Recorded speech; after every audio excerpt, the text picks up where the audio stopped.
распылитель с обычной водой, чистой, и можно брызнуть на ремень.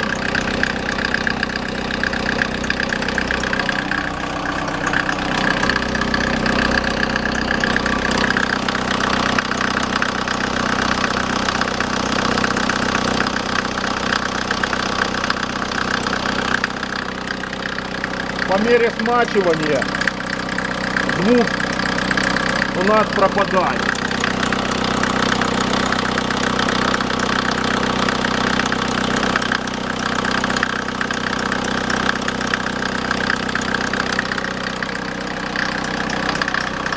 Так, ребята, брызгать то все фигня. Как показывает опыт, ремень начинает как раз пищать во влажную погоду и издавать вот непонятные звуки. Переставил я ремень, вернул старый взад, как говорится. Вернул на место старый ремень. Новый вот снял. Видео по замене держите. Ссылку.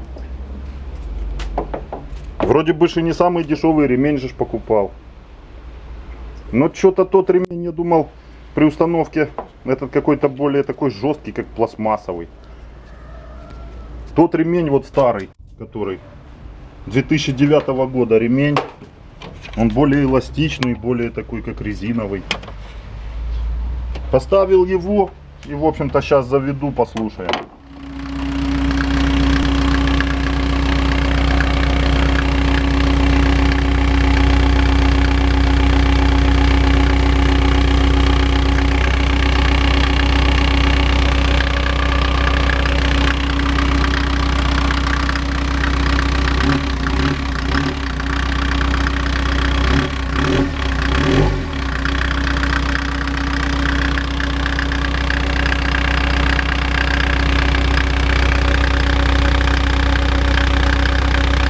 Произвел я мотора именно в той ситуации, когда вот утренний пуск первый, при прогреве какие-то непонятные звуки, писки, свисты исходили, еще какие-то непонятные звуки.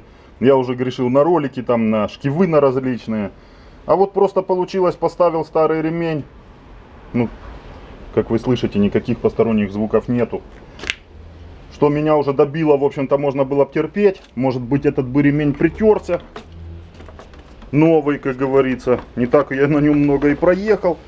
Но просто уже вчера, когда поездил по лужам, откровенно где-то, может, и ремень схватил воду, он начал уже пищать не только при прогреве, но посвистывать, попискивать.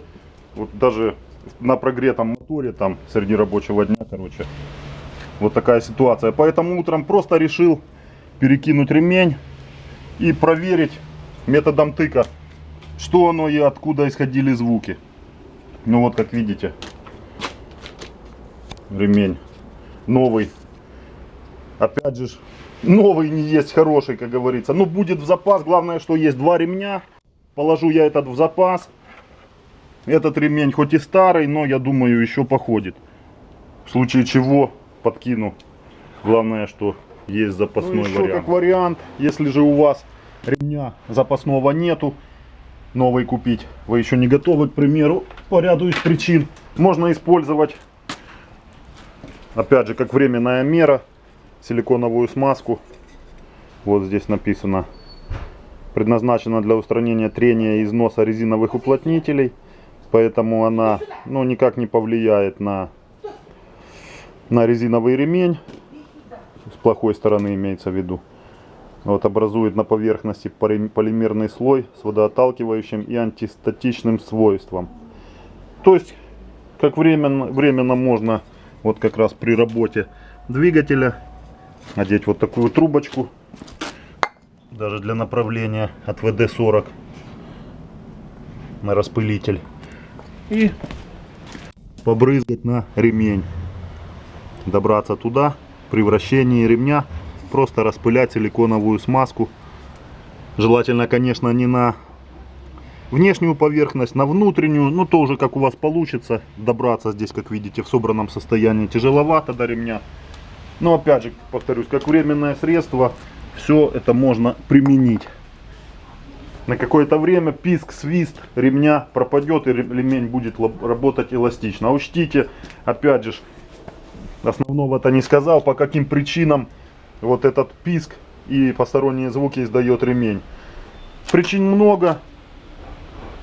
Первое, что в моем случае новый ремень. Почему? Хотя я его вот недавно поставил, не растянулся, он ничего еще не успел, не потрескаться, ничего. Это качество. Качество изготовления, качество материала. Это первое. Второе. Ремень пищит и проскальзывает из-за того, что он растянутый. Сам ремень. Или же натяжитель у вас не в порядке. Третий вариант, как я уже сказал, поврежденный ремень. Треснутый, лопнутый в каких-то местах. Опять же, он растянут, ослаблен. И при нагрузке на генератор может проскальзывать вот на шкиве генератора. Особенно это проявляется при том, как мы дадим нагрузку на генератор. Это включим фары, включим печку, стопы, все остальное. Можно, кстати, так и проверить, в каком именно месте у нас проскальзывает ремень. Кстати, вот этот вариант с силиконовой смазкой как раз у нас и даст нам тест на проверку, что именно у нас скрипит. Ремень или же ролики. Понятно, что побрызгав силиконовой смазкой на ремень, и если у нас все затихает, то это у нас всему причиной ремень. Если же вы брызгаете, а писк и свист не устраняется, понятное дело, что у нас виной какой-то из роликов, потому что в него туда силиконовая смазка попасть не получится, и попасть и устранить этот свист. Такие проблемы возникают не обязательно, вот как в данном случае Mercedes Vito. На многих автомобилях, на разных марках, на разных моделях, на разных типах ремней. Поэтому такой способ, это как бы не относится только к автомобилям Mercedes. Поэтому применяйте, пробуйте. На сегодня, в общем-то, все. Переходите по ссылкам. Видео по замене ремня. По другим ссылкам по ремонту Mercedes Vito. Подписывайтесь на канал. Всем до встречи. Удачи на дорогах, удачи в ремонтах. До следующих видео.